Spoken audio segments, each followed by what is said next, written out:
कण कण में विष्णु बसे, जन जन में श्री राम। प्राणों में मां जानकी, हृदय में बसे हनुमान। प्रणाम बंधुओं, स्वागत है आप सभी का हमारे YouTube चैनल भक्ति ज्ञान माला में। साथियों, आज एक और नई परम पवित्र वीडियो लेकर आपके बीच उपस्थित हूँ और आज की इस पावन वीडियो का शीर्षक है कि त्रेता युग में जो केवट बना था, जिसने भगवान श्री राम को गंगा पार किया, वह केवट पूर्व जन्म में कौन था।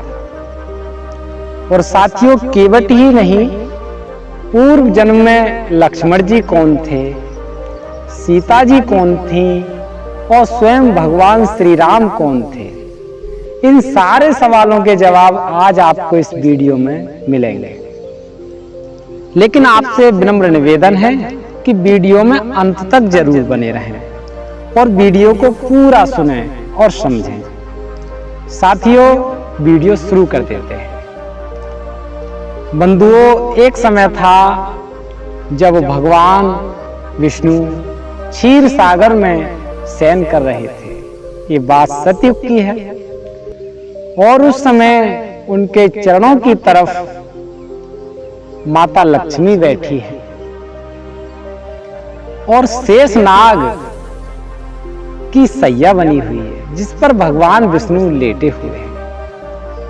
वहीं पर एक कछुआ आकर के भगवान के मनोहारी रूप को जी भर के देखना चाहता है और उनके चरण कमलों को स्पर्श करना चाहता है, लेकिन उस कछुए को शेषनाग अपनी फुंकार मारकर भगा देते हैं और भगवान विष्णु के नजदीक नहीं आने देते। वहीं पर लक्ष्मी जी को भी ये बात ठीक नहीं लगती कि कोई ऐसा जीव भगवान के पास तक आए। उनकी भी इच्छा ये नहीं थी कि कछुआ भगवान के चरण छुए, लेकिन भगवान अंतर्यामी है, हर जीवधारी के प्रेम और स्नेह को समझने वाले हैं। भगवान विष्णु जगत के पालनहार, वो उस कछुए की दीनता को समझ लेते हैं कि ये मेरा अनन्य भक्त है, मेरा सेवक है और ये लक्ष्मी जी और शेषनाग जी ये मेरे पास तक इन्हें आने नहीं देते। मन ही मन भगवान विष्णु ने उस कछुए को वरदान दे दिया कि हे वक्त, त्रेता युग में मैं श्री राम के रूप में अवतार लेने वाला हूं। वहीं पर तुम केवट का रूप धारण करोगे और तब आपकी मुझसे मुलाकात होगी।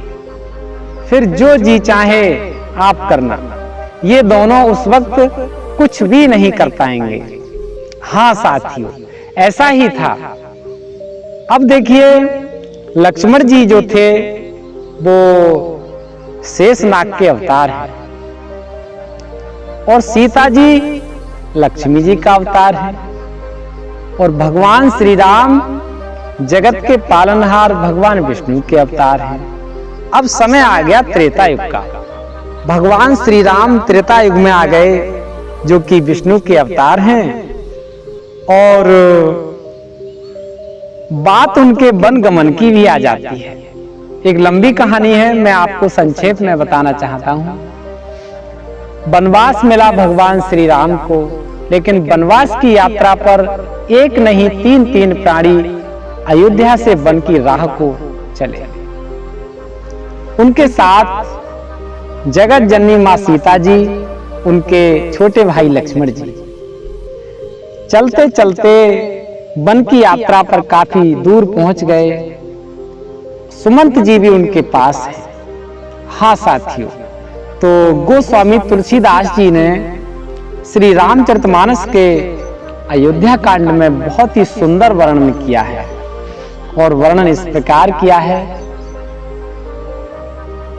बरबस राम सुमंत पठाए, सुरसर तीर आप चले आए।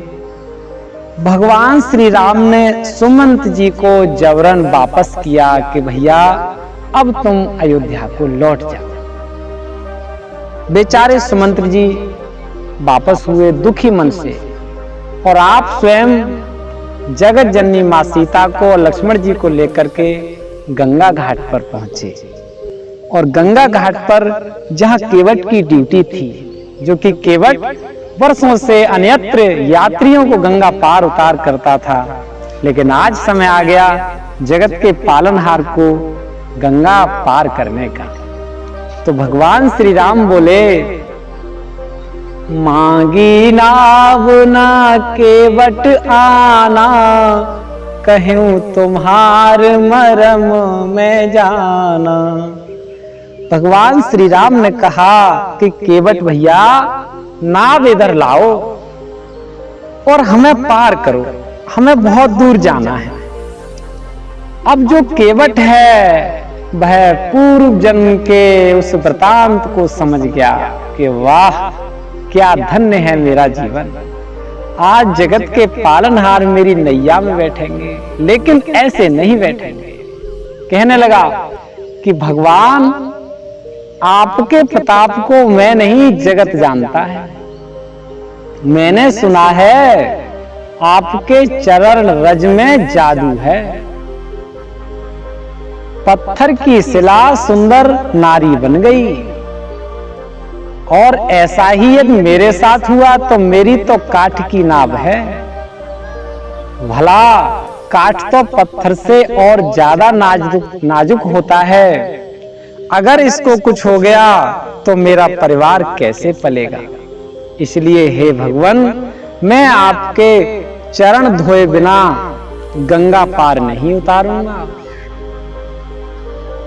भगवान कहने लगे, हे केवट भैया, जैसा आपको उचित दिखाई दे वैसा आप करिए, लेकिन जल्दी ही हमें गंगा पार उतार दीजिए। तो जब ये बात भगवान से मिल गई तो केवट पानी कठवता भरिले आवा, अति आनंद उमगे अनुरागा, चरण सरोज पखारन लागा, अति आनंद उमगे अनुरागा। क्या बात, बहुत ही प्रसन्न मन से आज कठौते में गंगा जी का जल भर लाया। यहां पर गंगा जी भी ये जान रही थी कि जगत के पालनहार आज साधारण केवट से कैसे नाव मांग रहे हैं। मुझे बड़ा आश्चर्य हो रहा है, लेकिन गंगा जी ने भी ये समझ लिया कि प्रभु श्री राम नर लीला करने आए हैं। जब उनके चरण बिंदु को स्पर्श किया मां गंगा ने केवट के हाथों द्वारा, तो वो भी अपने को धन्य समझने लगी।